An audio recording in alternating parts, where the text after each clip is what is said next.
અહીંના એક બાળકે એમ આજ્ઞા કરી છે કે તમે શિબિરમાં જઈને કૂવામાં તો પડો છો, પણ ભેગા અમને પાડો છો કૂવામાં. તમને કેવી રીતે પાડો છો કે ભાઈ તમને કાઢવા માટે અમારે કૂવામાં પડવું પડે પાછું. તમારા ઉદ્ધારક અમે જ છીએ, બિલકુલ શિબિરમાં જાઓ નહીં, અમે વિદ્વાન છીએ. એક જ આવી ગયો છે વિદ્વાન અહીં? કોઈ વિદ્વાન સાચી વાત કહે છે. મેં કીધું એ આજ્ઞા સાચી કરે છે, વિદ્વાન નથી. પણ શું થાય, સાથે મળીને કંઈક સત્સંગ કરીએ છીએ. હું એ વિદ્વાન નથી અને બધા જેટલા ભેગા થાય છે ને એમાં કોઈ વિદ્વાન નથી, પણ બધાએ સાથે મળીને પુષ્ટિ માર્ગીએ છીએ એટલે કંઈક મહાપ્રભુજીના ગ્રંથો પોતાના અધિકાર અનુસાર જોવા પ્રયત્ન તો કરવો જોઈએ ને સાથે મળીને. ને આપના જેવા ધુરંધર વિદ્વાન જો અધ્યયન કરાવે તો સોનામાં સુગંધ પડે, એમાં કોઈ સવાલ વગરની વાત છે.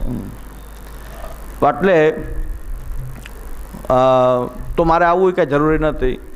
મારે શું કામ, જો વ્યવસ્થિત અહીંના જ અધ્યયન બાળકો કરાવતા હોય તો પછી આપણે ધક્કા ખાવાની કંઈ જરૂર નહીં. તમારે ત્યાં વિરાજે છે એમની પાસે અધ્યયન કરો. કૂવામાં પડી જાઓ છો તો કાઢવા માટે એને પડવું પડે છે. એટલે આવી બધી વાતો થાય. એટલે હું એટલે સ્પષ્ટ કરું છું, વિદ્વાન નથી. અહીં બેઠા છે એમાંય કોઈ વિદ્વાન નથી, પણ બધાએ સાથે મળીને ભગવાને બુદ્ધિ આપી છે થોડી, એનો વિનિયોગ ઠાકોરજીની આ મહાપ્રભુજીના ગ્રંથો જોવામાં થોડોક એ બુદ્ધિનો ઉપયોગ કરીએ છીએ. સાવ મેં પહેલાં એક વખત મેં વાત કરી હતી કે આપણે ત્યાં તો પ્રભુ એટલા કૃપાળુ કે સાવ મીઠું ન હોય તો એક મીઠાની કટોરી આપણે ઠાકોરજીને ભોગ આવે, લૂણવાળી વસ્તુ કાંઈ ભોગ આવે તો મીઠાની કટોરી ભોગ ધરીએ. એટલે સાવ મીઠા વગર ના હોય તો લૂણની કટોરી ધરાય જ છે. ઠાકોરજી કૃપાળુ છે કે એક મીઠાની કટોરી આપણે લૂણની કટોરી ભોગ આવે છે એ પ્રસાદ લઈ શકાય, એ પ્રસાદે લેવો જોઈએ. એટલે એટલા બધા સાવ મીઠા વગરના પ્રભુએ આપણને પ્રકટ નથી કર્યા. એટલે ગ્રંથ છે, ગ્રંથની વાણી છે, એની ટીકાઓ છે, ભાષાંતર છે અને મોટાઓનું સાનિધ્ય છે. કંઈક અટકીએ તો પૂછી લઈએ છીએ, પાછા ગાડી આગળ ચલાવી દઈએ છીએ. તો એ આ બધું હોવાને કારણે પણ ભાગવતજી પણ એમ કહે છે કે ભગવદ ભક્તો હોય છે, જ્ઞાન નહીં હોય એની અંદર કોઈ પ્રકાર. આપણા કીર્તનકારોએ બહુ સરસ ગાઈ લીધું છે કે યદ્યપિ રૂપ ગુણ શીલ સુઘડતા એને બાતન ન રહી જઈએ, સતકુલ જન્મ કર્મ શુભ લક્ષણ વેદ પુરાણ પઢાઈએ. વેદ પુરાણ ભણી લેવાથી શું થાય? વેદ પુરાણ પઢાઈએ, એનાથી કાંઈ થવાનું નથી. જો પ્રભુ માટે સ્નેહ નથી તો ખાલી વેદ પુરાણ પઢી લેવાથી કાંઈ નહીં. પોથી પઢી પઢી કેમ વા પંડિત ભયો ન કોઈ, ઢાઈ અક્ષર પ્રેમ કા પઢેસો પંડિત હોય. તો પોથી પઢી પઢી કેમ વા પંડિત ભયો ના કોઈ. પોથી ભણી ભણી ઘણા મરી ગયા પણ પંડિત ન થયા. પંડિત તો એને કહેવાય જો ઢાઈ અક્ષર પ્રેમ કા પઢેસો પંડિત હોય. તો એ પ્રકાર છે. એટલે વિદ્વાન નથી પણ સાથે મળી અને અધ્યયન કરીએ છીએ વર્ષમાં એકવાર, મોટાભાગે વર્ષમાં એકવાર. એટલે અને બીજી જગ્યાએ જે કામ મહિના દિવસમાં થાય ને સુરતમાં એ કામ આપણે 7-8 દિવસમાં લઈ લઈએ છીએ. બપોરે ને સાંજે ને સવારે જ્યારે ટાઈમ મળે તો બીજું અહીં એક જ કામ. એટલે આ બધું 3 દિવસની શિબિરો હોય છે. આપણે કાંઈ અહીંની ભાષામાં કહું તો દેશમાં 3 દિવસની શિબિર હોય, 3 કલાકનું પ્રવચન હોય.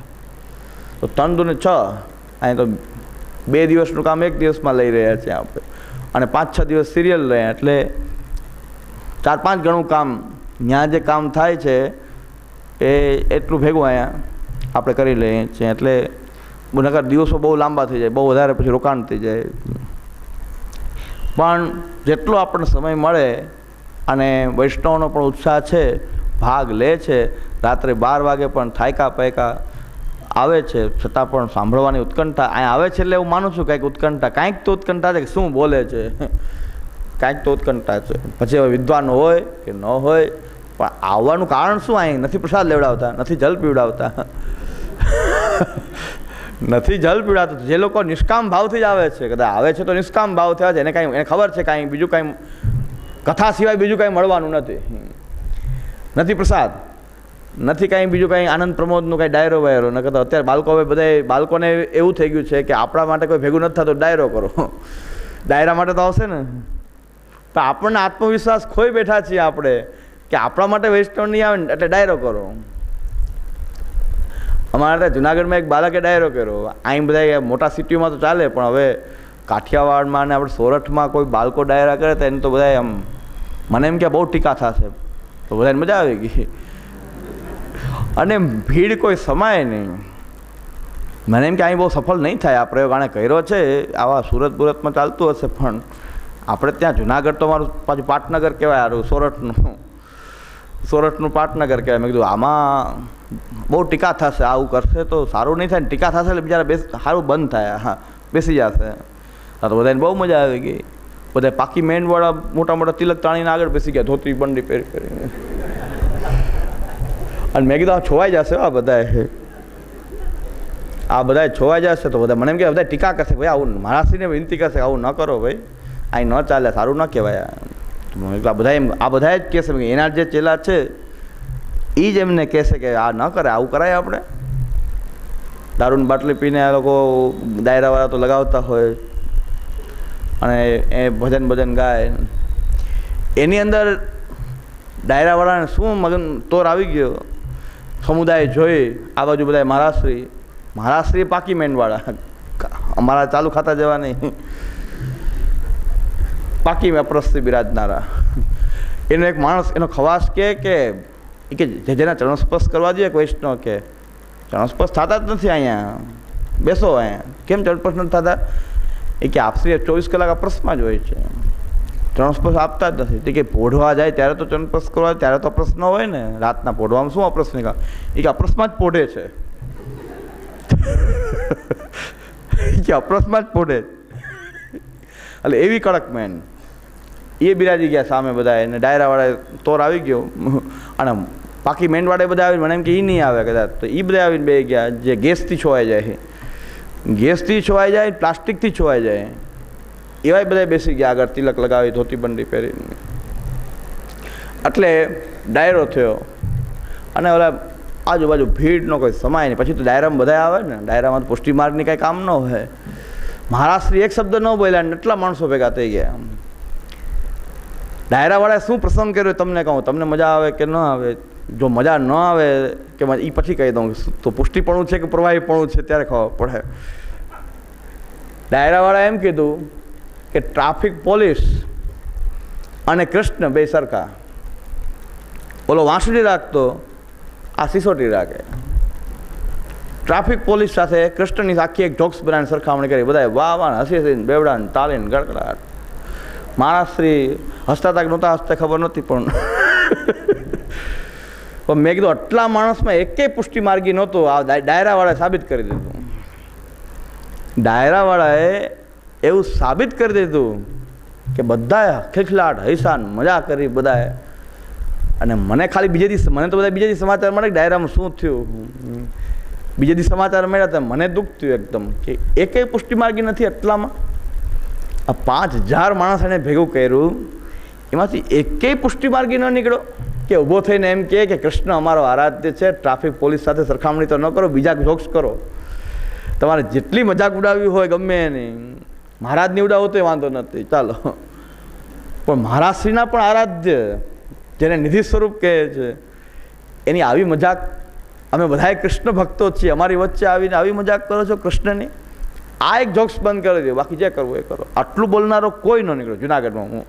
મેં કીધું આ કોઈ પુષ્ટિ માર્ગી તો છે, પુષ્ટિ માર્ગી હોત તો એક જણાને તો હિંમત હોત ને કે ભાઈ આવું આ અમારી સભામાં કૃષ્ણ ભક્તોની સભા, અમારો સંપ્રદાય કૃષ્ણ ભક્તિનો છે.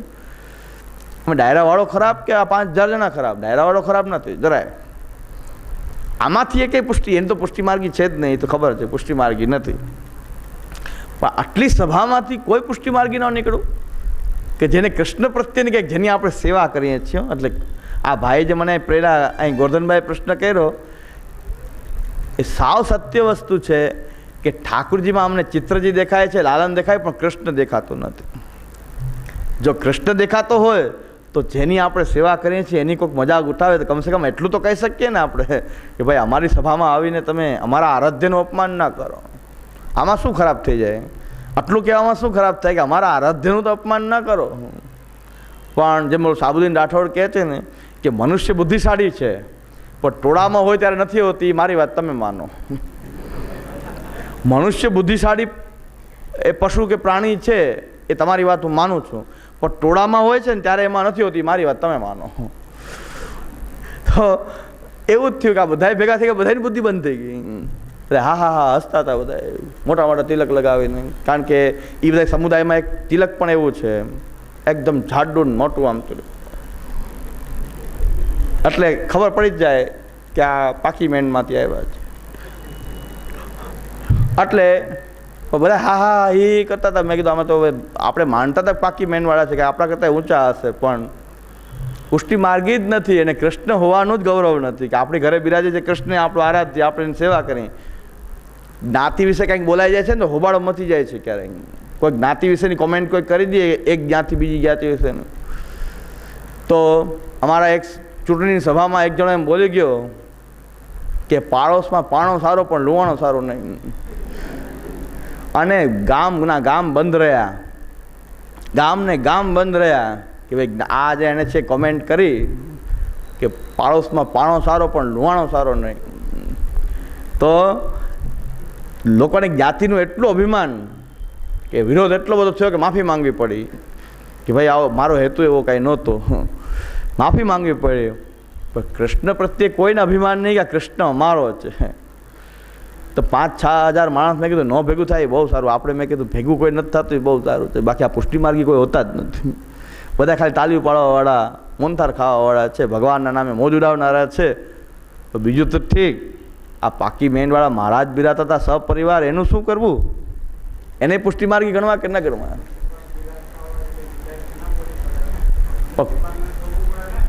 એમને વિનંતી કરવી જોઈએ. કદાચ વૈષ્ણવ ઉઠીને એમને વિનંતી કરી કે આપ બંધ કરાવો. આટલો આ વિવેક રાખો ચાલો કે આપ બિરાજી રહ્યા છે તો આપને વિનંતી કરવી જોઈએ કે ભાઈ જે કમસે કમ આ એક તો બંધ કરાવી દો, અત્યારે સ્ટોપ કરાવી દો. પછી ચર્ચા તો કરો એટલી તો જોક્સ પૂરો થઈ જાય. પાછો ચર્ચા કરો બંધ કરાવવું કે ન કરાવવું, તમે કરાવો કે હું કરાવું, ત્યાં તો ઓલો જોક્સ પૂરો કરી દે ને એટલી વારમાં તો. એટલે તાત્કાલિક તો એક ઊભા થઈને કોકને તો વિચાર આવવો જોઈએ ને. પછી નથી આવ્યો, આવું ભૂલ થઈ ગઈ એ પછી મેં ચાલુ કર્યું શિબિરમાં બોલવાનું કે ડાયરામાં આમ થયું, ડાયરામાં આમ થયું. ત્યારથી ડાયરો બંધ કરી દીધો. ત્યારથી ડાયરો બીજી વાર થયો નથી હજી સુધી, કારણ કે પછી મેં તો ચાલુ જ રાખ્યું. એટલે મેં તો દરેક શિબિરમાં ચાલુ જ રાખ્યું. એક ફતવો બહાર પાડ્યો, દર વખતે ભૂલ કરે એ ફતવો પાછો આવે, ફતવો બંધ કરાવ્યો આ. એટલે મેં કીધું આપણે ભાઈ બીજું કાંઈ આવડત નથી આપણી પાસે એવું કોઈ પીઠબળ કે નથી કોઈ ગુંડાગીરી કે કાંઈ કે કોઈ વસ્તુ આપણી પાછળ કોઈ માણસ બેકિંગ કે 10,000 માણસ લઈ જાય કે એવું કાંઈ નથી. ભગવાને જે કાંઈ આપણને સામર્થ્ય આપ્યું આપણે બોલવું, અને હું બોલું ત્યારે એને ભૂલ ધ્યાનમાં આવી જાય. તરત જ એને ધ્યાનમાં આવી જાય. અમારા ભાઈઓ જ છે એટલે શું બોલ્યા એ ધ્યાનમાં રાખે. બાજુ શું બોલ્યા કે એટલે એકવાર ફતવો બહાર પાડ્યો વૈષ્ણવને ઘરમાં, એવો ફતવો બહાર પાડ્યો કે ગુરુ ઘર સિવાયના બીજા કોઈ બાળકોને ભેટ ધરવી, ચરણસ્પર્શ કરવા, પધરામણી કરવી એ ગુરુદ્રોહ છે. એ ગુરુદ્રોહ છે. અને જો આવું ગુરુદ્રોહ કરવામાં આવશે તો નિત્ય લીલામાં પ્રવેશ નહીં થાય. નિકુંજ લીલાની જ વાત બધી. મેં કીધું બહુ સરસ વાત કરી. ગુરુદેવના ઘરના બાળકો સિવાય કોઈને ચરણસ્પર્શ કરવા, ભેટ ધરવી. પછી વૈષ્ણવ તો કેટલા લોકો અમારી પાસે આવતા હતા, બીજા એના ગુરુ ઘરના ઘણા લોકો આવતા, બિચારા યુવાનો સેવા કરવા આવે, કાંઈ પણ આપણે કામ હોય બોલાવીએ તો બધા હાજર વૈષ્ણવ સંબંધથી. ગુરુ ઘરનું કોઈને ખબર જ નથી કે અમારું ગુરુ ઘર આ છે. દરેક બાળકો કાંઈક પણ કામ હોય સેવામાં ઊભા હોય, બિચારા એટલા ભાવપૂર્વક કરતા હોય. કાંઈક પણ અમારે એવું કામ હોય તો બધા લાગી પડે. તો ઓલા પછી તો બધા એમ કહેવા માંડે કે હવે અમે તો નહીં આવીએ. કેમ નહીં આવો?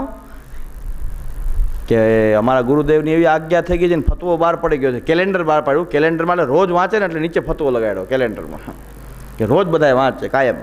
ગુરુ ઘર સિવાય ગુરુદ્રોહ થાય. જો બીજા બાળકોને પધરાવો, ચરણ સ્પર્શ કરો, ગુરુદ્રોહ થાય. મેં કીધું બહુ સારી વાત છે. પછી મેં જેટલા વૈષ્ણવ હતા, જે ગુરુદેવ ભલે ગમે ને પણ આપણી વાત માનતા, એને કીધું, મેં કીધું આ લોકો હવે ફાળો કરવા તો આવવાના જ છે, કારણ કે એને ફાળા વિના તો કંઈ પ્રભુને ભોગ આવતો જ નથી. ફાળો આવે ત્યારે તમારે એમ કેવું કે અમે તો અમારા ગુરુઘર સિવાય જો દઈએ તો ગુરુદ્રોહ થાય, તો અમારે ગુરુદ્રોહ કરવો નથી. મારા બાપનું, તારું મારું સૈયારું, આવું થોડું ચાલે. અમે તમારા જે આજ્ઞા કરી એ જ પાલન કરીએ છીએ. એમ કહે છે કે દરેકના ગુરુઘરનું કરવું. હવે અમારા ગુરુઘર તો એ છે નહીં. આખા સૃષ્ટિમાં કે બધા એના સેવક થોડા હોય, પણ પૈસા તો બધા પાસેથી લે છે ને, પૈસા બધા પાસેથી લે છે. એમાં કોઈનું કંઈ રાખતા નહીં. તમારા ગુરુઘર ત્યાં જ ધરવું એમ નથી કહેતા. એટલું તો વૈરાગ્ય રાખવો જોઈએ પછી કે ભાઈ મારા ગુરુઘર હોય એનું જ હું લઉં છું, મારા સેવકોનું લઉં છું, અને એનું હું લેતો નથી. તમારા ગુરુઘરને ધરવો એ નહીં. પછી માલાપ્રાણનું મનોરથ હોય તો એમ સમજાવી દે પાછું કે વલ્લભ કુલ તો બધા એક જ છે, સવહી વલ્લભ રૂપ.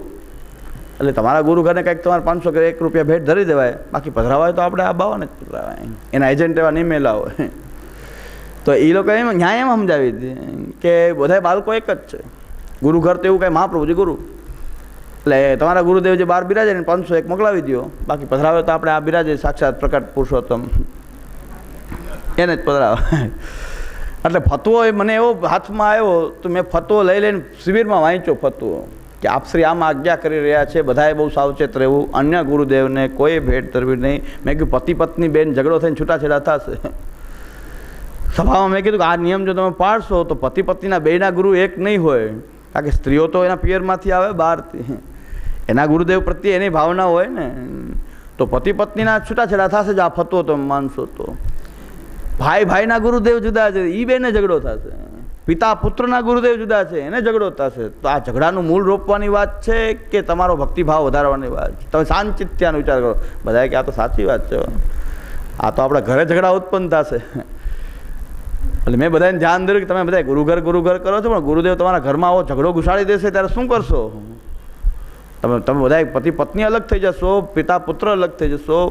આ તો મહાપ્રભુજીના કારણે આપણે બધા એક થઈ રહી શકીએ, પણ જો આવી વાત કરશું આપણે તો એકબીજા એટલા બધા જુદા પડી જશું કે પુષ્ટિમાર્ગી હોવાનો ભાવ નહીં ધરાવે, પણ ગુરુઘરનો જ ભાવ ધરાવશે કે અમારા ગુરુઘર છે તો અમે આવીએ, નહીં આવીએ. પુષ્ટિમાર્ગી ભાવના કોઈનામાં રહેશે જ નહીં. વલ્લભીય સૃષ્ટિ સમાજ સંગ મિલ જીવન કો ફલ પાઈએ, શ્રી વલ્લભ ગુણ ગાઈએ, તાહી તે રસિક કહાઈએ. આ બધા જ ને આપણે એક વલ્લભીય સૃષ્ટિ માનીએ તો જ આપણે જીવી શકીએ વૈષ્ણવ તરીકે. આટલા બધા વિઘટન કરીએ તો ઘરમાં, સૃષ્ટિમાં નહીં, એક ઘરમાં કેટલા ફાટા પડી જશે. તો એ કે બધા કે એ વાત સાચી, આ કરાય નહીં. પછી એક અમારા વૈષ્ણવ છે એને આ ફાળો લેવા આવ્યા કે ફાળો આ આંબાનો મનોરથ છે, આ બરાબર સાચી વાત છે. આ ફતવો શું કે જુઓ, આમાં શું કીધું છે કે ગુરુદેવને ત્યાં જ ધરવું. એટલે અત્યાર સુધી અમે કંઈક તમારા ગુરુદેવને ભેટ આપતા હતા, પણ હવે તો આમાં લખ્યું છે કે અમે અમારા ગુરુદ્રોહ નહીં કરીએ. તમે બીજા ગુરુદેવને જો ધરો તો ગુરુદ્રોહ થાય, નિકુંજ લીલામાં ન જવાય, તો અમે આવો દ્રોહ નહીં કરીએ. તો આ બધું એને એમ કે બધા એકદમ ગુરુવાદી થઈ જશે, બીજા કોઈ બાળકોનું વાત પત્તું કપાઈ જશે. હકીકતમાં તો ઉલટું થઈ ગયું, આ ઉલટી પડી પાછી. એટલે ફતવો બંધ થઈ ગયો. પછી કોઈ દી ફતવો આવ્યો નથી. મેં ચાલુ જ રાખ્યું, ગામડે ફતવો હારે લઈ જાઉં, અને આમ આજ્ઞા કરે છે, ધ્યાન રાખજો. એટલે બધે ફતવો એને પ્રચાર ન કરે એટલો મેં પ્રચાર કર્યો ફતવો. ફતવાથી થશે શું એ જુઓ. આ ફતવાથી થાય શું? મૌલવી બહાર પાડતા હતા ફતવા, હા, વલ્લભ કુલાવા ફતવા બહાર પાડતા નહોતા. આ ફતવો થશે તો આવું થશે. તો તમે ધ્યાન રાખજો, ચેતીને રહેજો. ભેટ ધરવાની આપણે તો અમે ચરણસ્પર્શ કે શિબિરમાં આપતા નથી, કે પ્રવચનમાં શિબિર ચરણસ્પર્શ કે ભેટ કે આપણે સવાલ નથી. પણ તમે ધ્યાનમાં રાખજો, મેં અમારે તો કોઈ ભેટ કોઈ ચરણસ્પર્શ કરવાનું નથી, ભેટ ધરવાનું નથી. પણ ગુરુદેવ સિવાય બીજાને ભેટ ધરવાથી આવું થાય છે, નિકુંજ લીલામાં પ્રાપ્તિ નહીં થાય.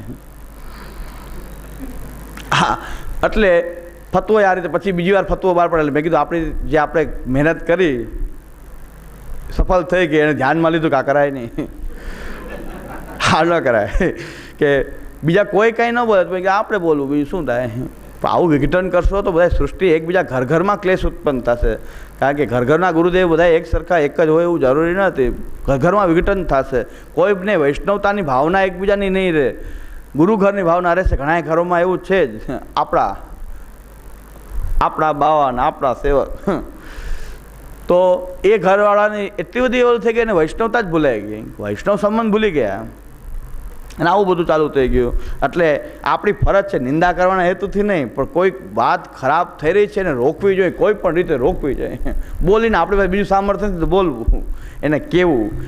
ડાયરાનું પણ મેં ચાલુ જ રાખ્યું જ્યાં સુધી 1 વર્ષ જ્યારે પણ પ્રવચન થાય, મહાપ્રભુજીના ઉત્સવ, ગુસાઈજીના ઉત્સવ, બધા વૈષ્ણવ ભેગા થાય ડાયરાની વાત કરું કે એકેય પુષ્ટિમાર્ગીનું અભિમાન ન રહ્યું કે આપણા ઠાકોરજીને કોઈ જેમ તેમ બોલી જાય તોય આપણને કાંઈ વાંધો આવતો નથી. આપણે હસીએ બધાએ ભેગા મળીને હસીએ. આપણા જેવા આસુરી કોણ બીજા કે આપણે ભગવાનની મજાક થાય, આપણા ઠાકોરજીની કોઈ મજાક કરે ને આપણે બધા હા હા હી કરીએ, બીજા કોઈ વાતમાં કરીએ તો વાંધો નહીં, મારી ઉપર હસો, તમારી ઉપર હસીએ. તો આપણે તો શુદ્ધ મનુષ્ય છીએ, પણ આપણે જેની સેવા કરીએ છીએ એને આપણે કૃષ્ણ માનતા નહીં હોય. એમ લાગે આટલા લોકોને કૃષ્ણ છે એ ખબર જ નહીં હોય કે આપણા ઠાકોરજી શ્રી કૃષ્ણ છે એને એ ખબર જ નહીં હોય. ઠાકોરજીમાં ભેદ કેવા કે એક વૈષ્ણવ પત્રિકા લખી, એના ગુરુદેવના ઠાકોરજી શ્રી મદન મોહનલાલ, એના ઘરે ગોવર્ધનનાથજી બિરાજે, તો એને લેખ્યું કે શ્રી ગોવર્ધન ધરણ પ્રભુ વિજય તે.